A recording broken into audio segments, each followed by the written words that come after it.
For coming today. My name is Chris Stepchuk. I am a lifelong martial arts nut and a huge pop culture junkie, which is really how I ended up here today presenting a panel on the topic of martial arts and how they have influenced pop culture throughout the last few centuries. Also the co-owner of Fusion Fight Gear, and we're the world's leading martial arts licensed apparel company that really merges the worlds of martial arts and pop culture. And we have a booth in Hall G if you want to check it out later on today. So I'm going to give you a timeline today from how I see it, going decade by decade, basically starting in the 50s up until present date. I'm going to leave a little bit of time for Q&A at the end, so if you have any questions at all, please think of them and don't hesitate to ask anything at all, even if it's not 100% related to what we talked about. So you'll see as we go along, each decade really had its own martial arts influence, or multiple influences, depending on what was going on in the world at that time. And you'll see how it had a huge influence on North American pop culture, from movies to cartoons to comic books and video games and all our different media that we absorb. So it really started as some mysterious, secretive arts that came from deepest, darkest Asia and is now part of our mainstream pop culture that we see each and every day. The martial arts have really come a long way. You can't turn on the TV today without seeing some kind of mixed martial arts event, or seeing some cartoon with two skilled fighters going at it, or a comic book with the same kind of thing. But it wasn't really always like this. So going back to the 1950s, really the beginning of the whole genre of martial arts films. You had filmmaker Kurosawa, who really started it. His 1954 film, Seven Samurai, starring Toshiro Mifune, really kicked it off. Those two went on to do 16 movies together and created what we know today as the genre of martial arts movies. Then you go on to the 1960s. So the 60s were really the decade of judo from a pop culture perspective. My first martial art that I ever did was judo, and it really became popular because of the Tokyo Olympic Games in 1964. It was introduced, and it brought it into the mainstream fold. And you saw the mysterious judo chop showing up everywhere. I'm going to show you a couple clips right now where you see it. James Bond liked to use it a lot in his movies, and here's a scene from Octopussy. So the funny thing is that judo doesn't really even use chops per se. I mean, it's more of a karate thing. Yes, it's done in some old kata, but so the fact that judo chop became a synonymous term with martial arts was kind of funny. You also had the 60s, 1966, Star Trek, the original series. Captain James T. Kirk was certainly no stranger to breaking out the judo moves, and he did so whenever the situation called for it. I'm going to show you a clip here from Kirk fighting the Andorian. Love the drop kick. Here he does a pretty good Seonagi shoulder throw. He used that one a lot throughout the series. I like that one. There was also another, he's had numerous very famous fight scenes. Another famous one is when he fought Khan from the episode Space Seed. And he does some pretty cool moves in here. Check it out. The neck scissors. Deadly move.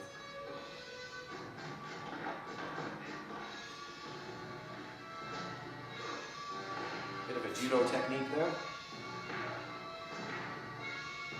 I have 5 times your strength. But he doesn't have his skill. That's what he's lacking.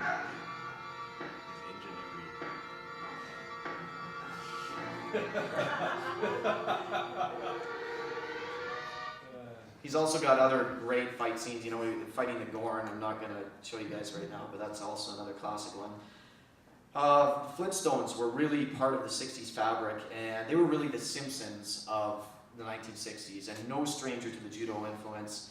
Keep in mind, when I show you these clips, there was a lot of very racial stereotypes that were part of the culture at that time, so you'll see some of it here. The judo chop again. Don't let them get away.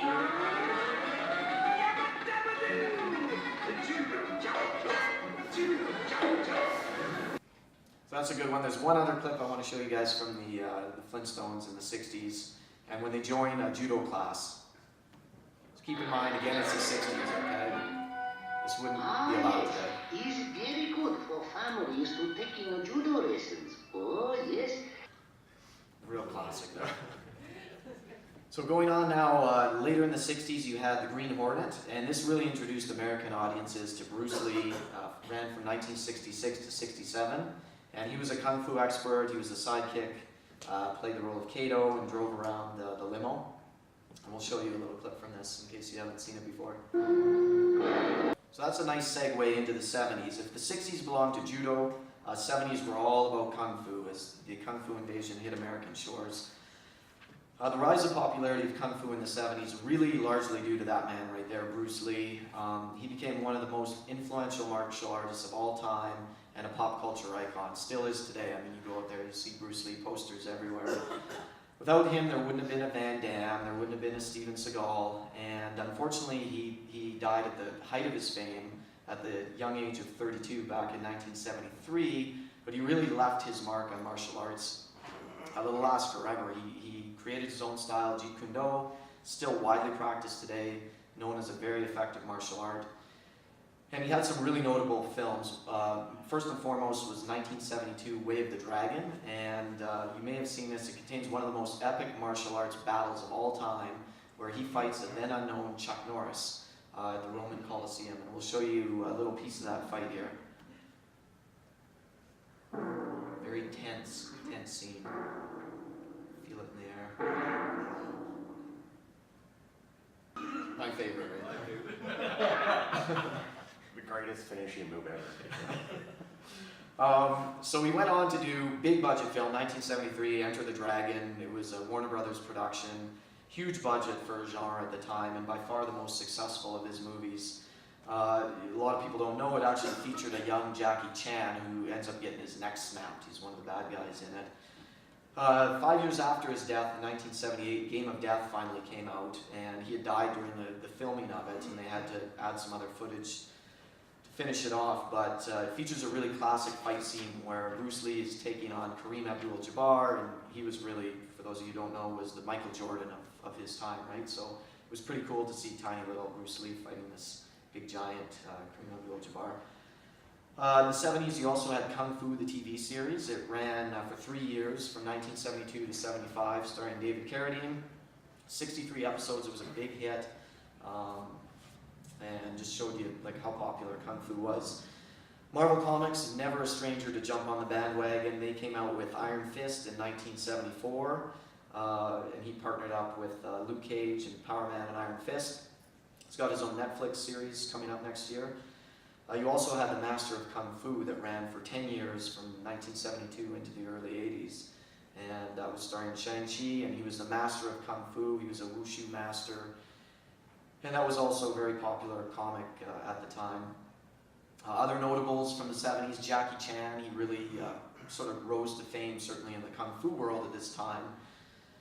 Known for his acrobatic stunts and for injuring himself all the time. He claims to have broken every single bone in his body. So whether that's true or not, I'm not sure. But he's been in over 150 films. But he didn't really make it big in North America until the late 90s, when he came out with Rush Hour and Rumble in the Bronx. And that really catapulted him to fame, certainly in North America. Also, 70s gave us Chuck Norris, who you saw there taking on Bruce Lee. Very interesting. He served in the Air Force, and he went on and became a really well-known martial artist. He was the international karate champ for 6 years, so he's very legit. He ended up getting in the 90s his 8th degree black belt in Taekwondo. Was the only foreigner to ever achieve that. He's in the Martial Arts Hall of Fame. He's got black belts in like every martial art, judo and jiu-jitsu, and he even has his own style called Chung Kuk Do. And he was in, a huge 1980s movie star, Code of Silence and Delta Force, Missing in Action. And in the 90s, he hit gold again with Walker, Texas Ranger, which was on for 8 years on CBS. So he was really a product of the 70s. Show you how crazy it was, though, with the Kung Fu thing. You had a short-lived animated series called Hong Kong Phooey that came out for 1 season. And it was absolutely awful. Same guys that Hanna-Barbera that did Flintstones and Jetsons, parodying the Kung Fu genre at the time. We'll show you a little clip of that in case you don't know. We jump, Hong Kong Phooey, number 1 superstar. Hong Kong Phooey, put on the human eye. Jump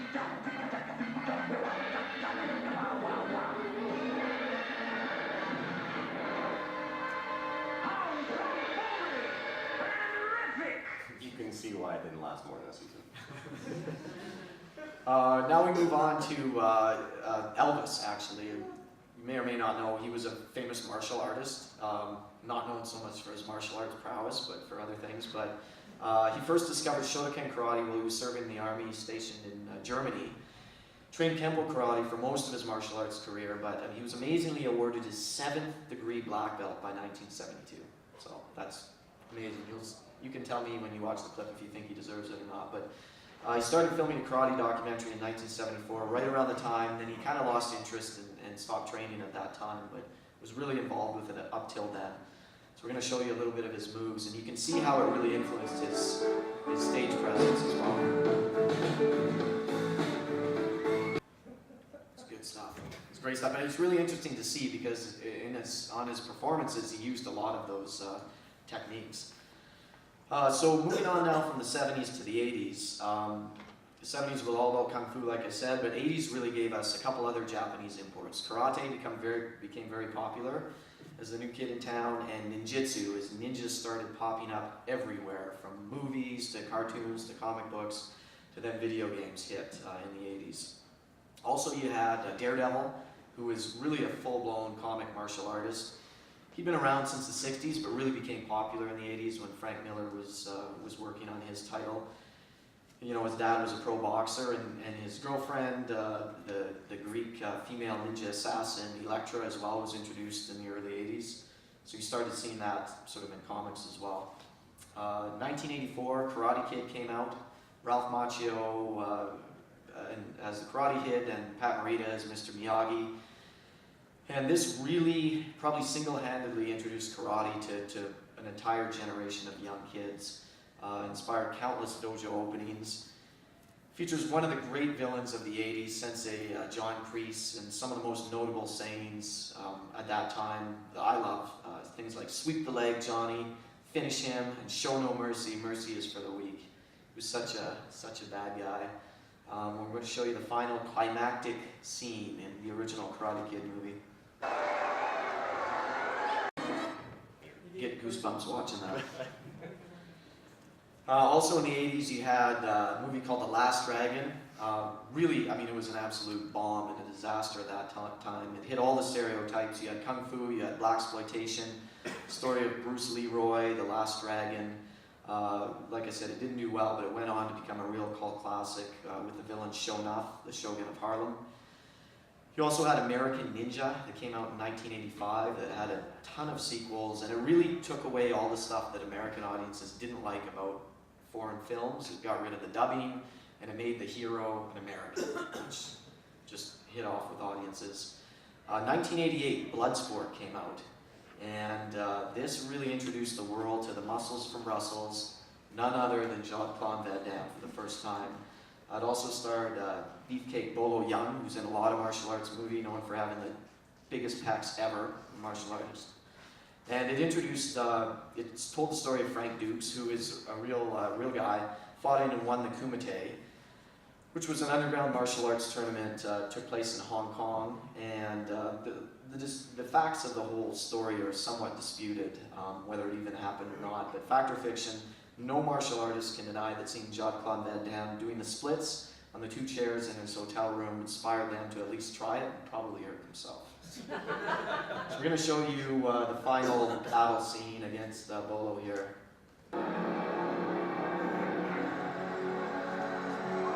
It's right after he had some magic powder thrown in his eyes and he's blinded.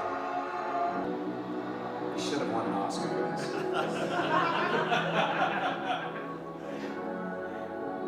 That is awesome stuff. Next year, in 1989, Kickboxer came out, and it really cemented Van Damme as a full-blown star. He was on top of the world, at least by Hollywood standards. And he started as a legit karate champ, and kind of like Chuck Norris had, and really went on to become a big movie star. Also in the 80s, who can forget about Ninja Turtles? 1984, Ninja Turtles came out, more ninjas, but now they're green and eating pizza. And it was kind of an underground comic book, and then the whole thing really took off in 1987 when it hit the cartoon series came out, and it went on to become really a part of the fabric of the 80s. 5 studio films and more cartoons and toy lines than you can ever imagine. More merchandise than probably anything sold, maybe except for Star Wars. And really about martial arts from head to toe. And for those of you who don't remember, we're going to show you a quick clip from the Ninja Turtles.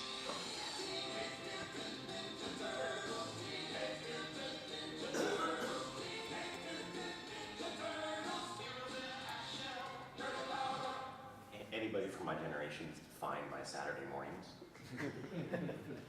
Absolutely. You also had G.I. Joe in the 80s.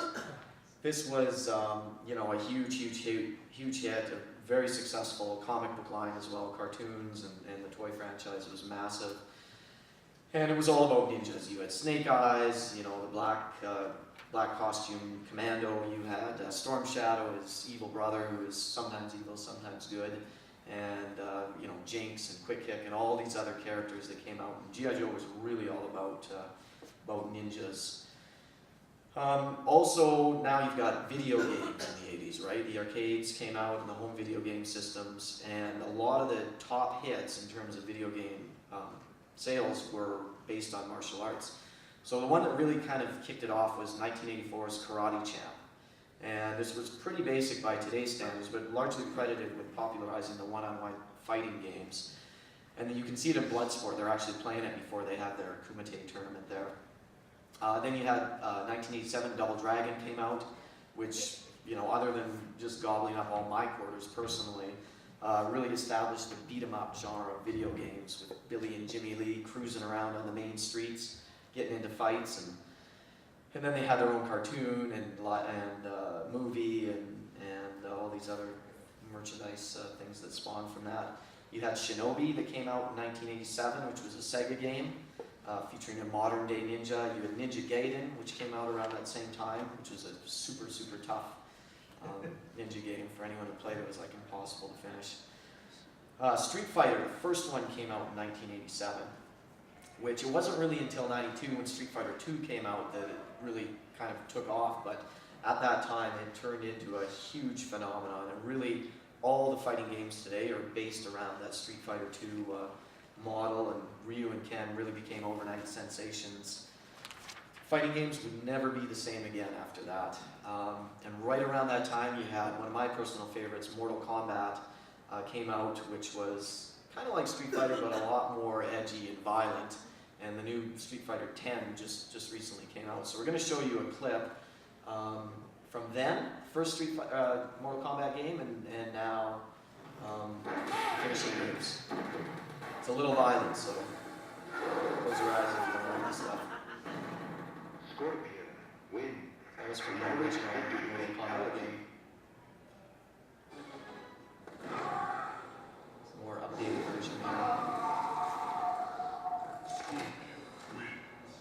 Flawless victory. Fatality. So you can see how we have them to thank for the rating system that we've got in video games today. This is really what started it all, and probably needed after that. You also had Tekken that came out in 1994, which was really a very popular game at the time, and my personal favorite, starring none other than Shaquille O'Neal himself. You had Shaq Fu, which was known as one of the worst video games of all time. It was just an absolute flop, but I just think it's funny that he actually had one. 1989 reintroduced the world to Batman on his 50th anniversary. He was certainly not a new character, but when Tim Burton's movie came out. Now Batman is really the ultimate martial arts comic book hero. He doesn't really have any superpowers per se or anything like that, but he's reported to know 127 different martial arts. I didn't even know there was 127 different martial arts, but reportedly there is, and uses a system of Taekwondo, Judo, Muay Thai, Karate, Boxing, Jiu-Jitsu, and Ninjutsu. And fans of the Chris Nolan trilogy may know that he adopted a fighting style called the KC fighting system for that movie, and that's what you see when he uses all that interesting kind of techniques using his elbows. And we're going to show you a little clip from the cartoon Dark Knight Returns, where he uses some Brazilian Jiu-Jitsu. This is a little graphic, so again, Batman dusted. you want to close your eyes. You see.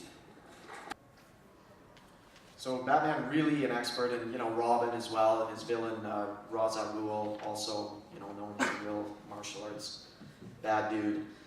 So getting out of the 80s now into the 90s. So the decade of the 90s really changed the face of martial arts forever. The introduction of Brazilian Jiu-Jitsu into our vocabulary, as Royce Gracie became a household name, and it really debunked a lot of myths and mysticism about the effectiveness of traditional martial arts. Also the decade of the Japanese anime invasion into North America, which heavily influenced by martial arts. Right at the start of the decade, you had Steven Seagal became a big star with his movies Hard to Kill, Above the Law, Under Siege. And he was really interesting. He was a 7th Dan, 7th degree black belt in Aikido, also a Japanese martial art. He was known as the first foreigner to operate an Aikido dojo in Japan, which was a big deal, certainly at the time.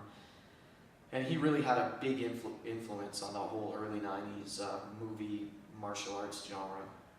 And then in November 1993, UFC 1 came out in Denver, Colorado, and really turned the world upside down, literally flipping it on its head when Royce Gracie, this skinny Brazilian kid, came along and was choking out all these boxers and big wrestlers and stuff like that, and introduced ground fighting and Brazilian Jiu-Jitsu into our mainstream culture. And this was really what first caught my attention and when I started training, because I thought, well, if he can do it, I gotta be able to do that stuff too.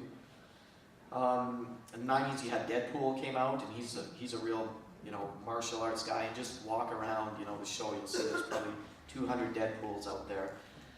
So he's become very, very popular. And of course, he's got his own movie coming out next year. If the 80s were all about ninjas and Ninja Turtles, then the 90s, the early 90s, were all about the Power Rangers. Really became part of the 90s fabric. And the show, when it came on Fox Kids Network in '93, saw immediate success, and the merchandise took off, sold like crazy. And we'll just show you the intro clip from Mighty Morphin to bring you back some good memories.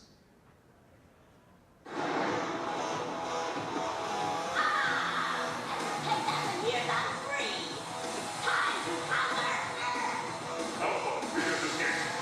Report a team of teenagers with attitudes.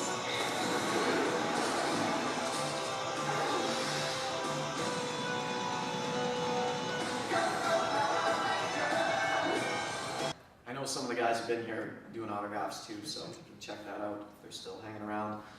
Also in the 90s, you had Dragon Ball Z that was introduced in North America, very, very popular, heavily martial arts influenced. You had Jet Li that really broke out in Lethal Weapon 4, and he was really cool because he was the first Chinese action hero. There have been a lot of Hong Kong action heroes, but he was a real legit martial artist, a wushu champ. And because of Mao, and he had banned the practice of martial arts during the Cultural Revolution in China, you just didn't see a lot of that. So that was kind of cool.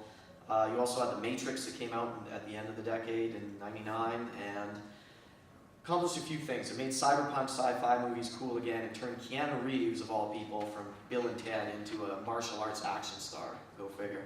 And it really revolutionized the way that fight scenes were done as well, with that kind of bullet time CGI style. So very influential movie in terms of that. And you see that as we get into the 2000s with Crouching Tiger then comes out, and you've got more of that stuff, which was really, the highest grossing foreign film ever and a big hit in the United States. Won a bunch of Oscars, and the 2000s really gave rise to the term mixed martial arts. This started to become a term. People realized that you didn't just have to do one martial art, you could do a bunch of different martial arts, or mixed martial arts, blend them together. You also had a lot of advances in CGI animation that made what was formerly impossible in fighting scenes that was now possible. I mean, they're dancing around on trees, fighting and things like that. You had Kill Bill that came out in 2003, Kill Bill 1 and then Kill Bill 2. One of Tarantino's best movies by far, really an homage to the classic films from the 60s and 70s. Really over-the-top violence, strong female characters, and just some awesome fight scenes in that. So that was a very, very good martial arts movie. 2005 really gave rise to the UFC. So it went from being an almost bankrupt company, really an underground sport. They were playing in crowds of 2,000 people, all over the US, and by the end of the decade, it was bigger than boxing. So how did that happen? Well, it happened in 2005 when The Ultimate Fighter was on Spike TV, and you had Stephan Bonnar, and Forrest Griffin going at it for 3 rounds in the finale, and they just beat the tar out of each other for 3 rounds, and all of a sudden it just took off, and it really became, well, that was the most important fight in MMA history. And then by the end of the decade, you had like WWE guys even coming over and fighting in the UFC. Brock Lesnar, and he just brought in more fans, and it really peaked around 2009, 2010. And then in 2008, you had Kung Fu Panda, which brought kids into the fold as well. You know, that really classic good versus evil thing. And The Simpsons, who have always parodied pop culture and whatever's going on in there, they really started kicking that MMA and Jiu-Jitsu specifically as they grew in popularity. We'll show you a quick clip here that I love about Simpsons Jiu-Jitsu. I'm here to take my life back. I thought this might happen, so I mastered Brazilian Jiu-Jitsu, Palatachi, and meet your dude. There was also a great episode called The Great White Hope where Marge goes on and she becomes a cage fighter in the Ultimate Punch Kick and Choke Championships. And it starred UFC fighter Chuck Liddell was in it, and Dana White, the guy who runs UFC, just absolutely hated it, which was great. So that was really the 2000s. So now it takes us to the future. It's really tough to predict where exactly martial arts are going to fit in during the next couple decades. Hard to say. Maybe Star Trek The Next Generation shows us what it's going to be like in the 24th century, though. Jiu-Jitsu, the ultimate evolution in the martial art. This is where Riker and his dad settle a long-standing grudge match. Looks more like an American Gladiators episode. So hard to say what it's going to look like. It may look something like that. Probably not, though. Anyways, that wraps up the presentation. Thank you all very much for attending today. And if you have any questions, we've got 5 minutes left for Q&A, anything at all. This is really a passion for me, so I hope you enjoyed it. And like I said, thank you for coming. What would you say is your most favorite sort of martial arts based recently, say like the last 5 or 10 years? I'm going to say, something like Ong Bak. For martial arts fans, has been very, very popular, bringing in sort of that Muay Thai influence. I hear a lot of guys talking about, obviously, the Batman trilogy with that KC fighting system, just because it is so different in terms of a kind of a mainstream thing. John Wick, we hear about because they had what's kind of dubbed as gun fu fighting, which is not a real style, but again, kind of bringing in that CGI side of it. Check out Jackie Chan's Who Am I? It's classic. Did you ever watch The Raid, any of the fights in those movies? The what, sorry? The Raid? No, I haven't. No. It's good. Is that good A stuff? lot of good close up fighting, like sort of like personal fighting. Yeah. They have knives and guns to decide more personal hand-to-hand combat to settle it. Yeah. Well, I think what you're seeing now is more, although there's some fantastic stuff because of the CGI, you're also seeing a lot more realistic because so many people are training martial arts. That stuff that you saw in Bloodsport, like it just doesn't fly anymore. People are like, well, that's not real, right? And that's why you see like, a lot of the up-close clinching arts that are very effective, trapping, elbows and knees and ground grappling and all these things that are being used and amalgamated into the movies now, right? Because, everyone knows you can't, that other stuff. It looks great, but it's not super realistic.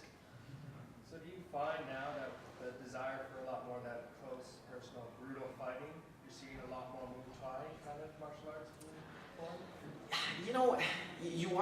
I think you're just seeing more people doing martial arts in general, but, I don't think there's so much just that, because not everybody wants that, right? Yeah, there's a real growth in things like Krav Maga, you're seeing that, right? Which is very, very effective, street effective, you can learn it very quickly, martial art, or Jeet Kune Do, or things like this.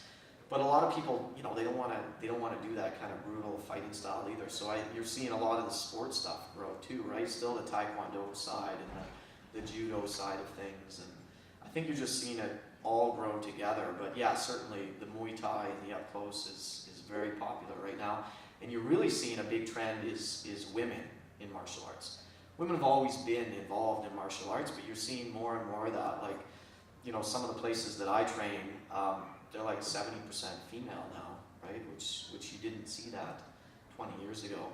And certainly having people like Ronda Rousey out there, kicking everyone's butt. I think it's inspiring females to get out there too and do it. But a lot of positive role models out there for females as you see that part of it grow, and kids as well. We see a huge growth in the kids getting into it at really young ages, like 5 and 6. You see the commercialization of martial arts really starting to water down the effectiveness of the original techniques? Absolutely. And not even so much the commercialization of it, but I think the sport aspect of it, because it's become a lot of the martial arts, you know, I can speak about, you know, judo and Brazilian jiu-jitsu, 2 martial arts that I do a lot. They're not really, you know, you saw The Simpsons making fun of it there, right? I'm going to jump on my back and fight you. Like, as they become sports that they were originally intended as martial arts, right? For self-defense and to you know, get rid of an attacker, but the sports side of it has really turned them into not super effective if you only practice the sports side of it. And I think it's important that clubs still practice that, the actual, what it was intended for, the self-defense side of it, but a lot just don't. I mean, it's getting less and less common. And maybe that is why you're seeing other martial arts come to popularity now that are quite effective too, and a little bit more brutal per se. But yeah, definitely. And as you get kids into it, right, they don't, you know, they water it down a little bit too. They don't want kids getting hurt and all that stuff. Most definitely though. Yeah, it's a bit of an issue. It's a, you know, it's always debated amongst the people that run these different martial art organizations, is how do they keep it a martial art, but still be able to go full out as sports as well without people getting hurt. And there is no real right solution to it, I guess. Good question though. Good? Okay, thank you guys.